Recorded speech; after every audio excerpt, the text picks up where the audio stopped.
Hello दोस्तों, कैसे हैं आप लोग। आज की हमारी कहानी है आदत। सुनिए, मैं कल ही बबलू को लेकर अपने घर आ रही हूँ। मंजू ने भर्राए गले से अपने पति से कहा। लेकिन हुआ क्या? तुम तो 1-2 महीने रुककर कहा था, पर अब यहाँ मैं एक पल भी नहीं रुक सकूंगी, कहकर उसने अपने पति की बात सुने बिना ही फ़ोन डिस्कनेक्ट कर दिया और अलमारी से अपने और बेटे के कपड़े निकालकर ट्रॉली बैग में रखने लगी। शहर के एक बड़े बिजनेसमैन की बेटी थी मंजू। उससे बड़े 2 भाई और एक दीदी थी। घर भर की लाडली और अपने पिता की दुलारी थी वह। उसके पिता ने अपने बच्चों को विद्या रूपी धन देने में जरा सी भी कटौती नहीं की थी। उसके दोनों भाई पिलानी के बोर्डिंग स्कूल में पढ़े और अपनी दीदी के साथ उसने भी शहर के बेस्ट स्कूल कॉलेज से अपनी पढ़ाई पूरी की थी।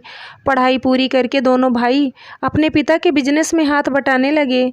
बीए करते ही उसकी दीदी की शादी एक डॉक्टर से हो गई और वो अपने ससुराल जाकर अपनी गृहस्थी में व्यस्त हो गई। वह भी अपनी आगे की पढ़ाई पूरी करने लगी। उसके पिता ने कभी भी धन को महत्व नहीं दिया।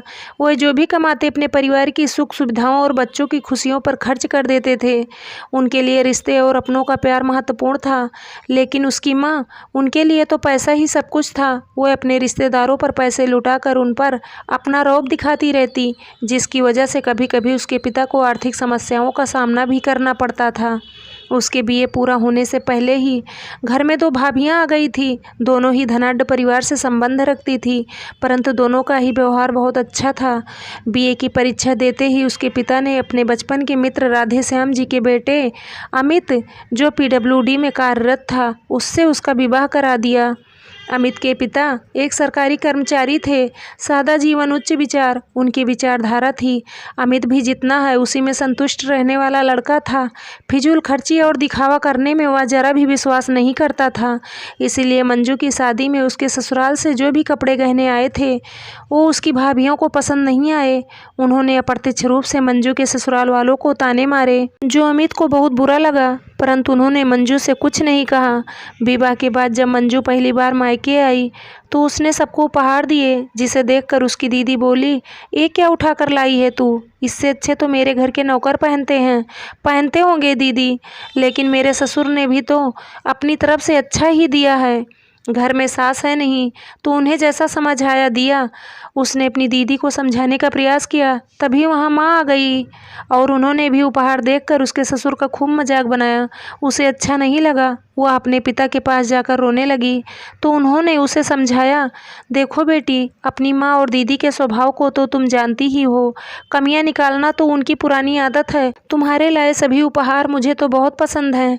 फिर तो उसके चेहरे पर मुस्कुराहट आ गई। अगले दिन वह नाश्ता करने बैठी तो बड़ी भाभी बोली, मंजू, पेट भर के सैंडविच खा ले, तुम्हारे ससुराल में तो ये बनने से रहा। सुनते ही दीदी और छोटी भाभी हा हा करके हंसने लगी। वो रुआसी हो गई तो छोटे भैया बोले, हम लोग तो तेरे से मजाक कर रहे थे। मजाक?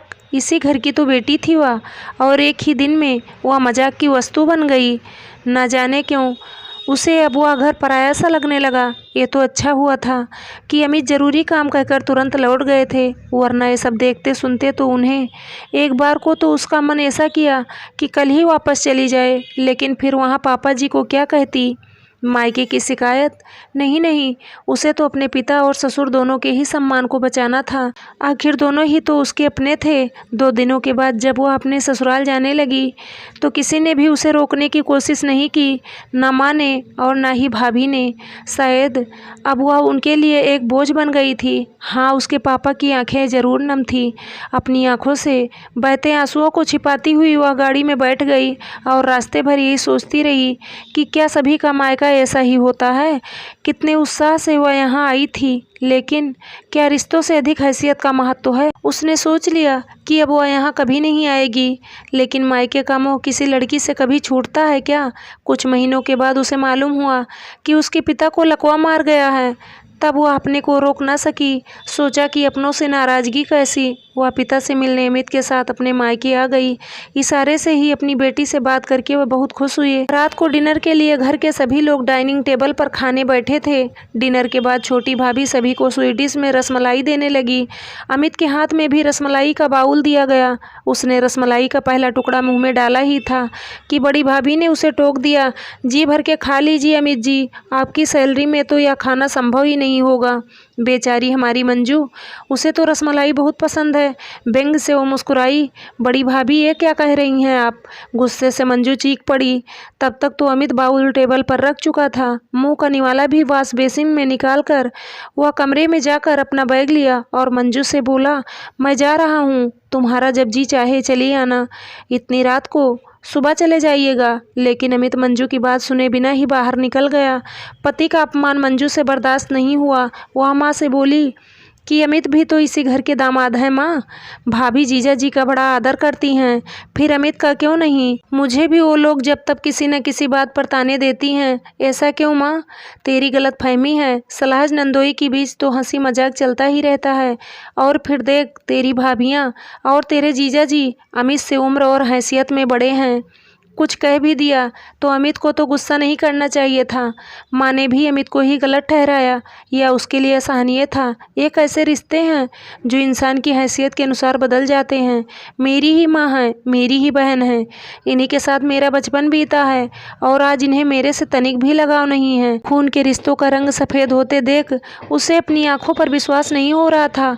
उसने सोचा था कि डिनर के बाद सभी को अपनी प्रेगनेंसी की खुशखबरी सुनाएगी तो सभी उसे बधाई देंगे। लेकिन अब तो अगली सुबह ही वह अपने पिता से मिलकर अपने घर चली गई। मायके की याद तो उसे बहुत आती, लेकिन अपने दर्द को वह पी जाती। उम्मीद तो उसे अभी भी थी। उसके ससुर ने पोता होने की खुशखबरी अपने समधी समधिन को भिजवाई, लेकिन वहाँ से कोई नहीं आया। उसके पिता तो लाचार थे, लेकिन बाकी एक स्टाफ के हाथ जच्चा बच्चा के लिए कपड़े खिलौने भेजकर उन लोगों ने अपनी जिम्मेदारी पूरी कर दी थी। उस वक्त उसने अपने मन को कैसे समझाया था, ये तो वही जानती थी। अब उसका बेटा 9 महीने से ऊपर का हो रहा था। चाहती थी कि उसके पिता अपने नाती से मिले, लेकिन पिछला अनुभव याद कर वह मन महसूस कर रह जाती थी। उसकी इच्छा को अमित और उसके ससुर ने महसूस किया। एक दिन अमित ने कहा, चलो तुम्हारे पापा से मिल आते हैं।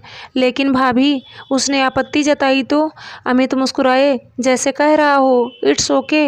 इस बार मायके में उसे देखकर सभी बहुत खुश हुए। बबलू को सबने हाथों हाथ लिया था। अमित जाने लगे तो वह हंसते हुए बोली थी कि महीने भर से पहले मैं यहाँ से हिलूंगी नहीं। उस दिन वह बहुत खुश थी। भाभियों ने कोई कटाक्ष नहीं किया और माँ भी चुप थी। अगले दिन जब वह बबलू को पिलाने के लिए दूध लेने किचन में जाने लगी तो उसने सुना, भाभी आप तो कह रही थी कि मंजू टिकेगी नहीं, पर देखिए लगता नहीं कि महीने भर पहले से जाएगी। पहले तो अकेली थी और अब तो उसका पिल्ला। छोटी भाभी बोली तो बड़ी कहने लगी, अरे मेरी किट्टी का क्या होगा? कमरे में अगर आ धमकी तो इसका मिडिल क्लास परिचय देकर मुझे अपनी हंसी उड़वानी पड़ेगी। यार, इसके जाने का कोई इंतजाम। इसके आगे वह सुन ना सकी। भाभियों के शब्दों ने उसके कलेजे को छलनी कर दिया था। खोखले रिश्तों की सच्चाई सुनकर उसकी आंखों पर से मायके के मोह का आवरण उतर गया। इसीलिए उसने कमरे में आकर अमित को फ़ोन करके अपने आने की सूचना दे दी और फूट फूट कर रोने लगी। आज वह सचमुच में पराई हो गई थी। उसके सभी रिश्ते जो कभी अपने थे, अब सिर्फ नाम के रह गए थे, जिन्हें ढोते ढोते अब वह थक चुकी थी। उसने एक हाथ से बेटे को संभाला और दूसरे से ट्रॉली बैग को खींचती हुई बाहर जाने लगी। तभी उसे पिता का ध्यान आया।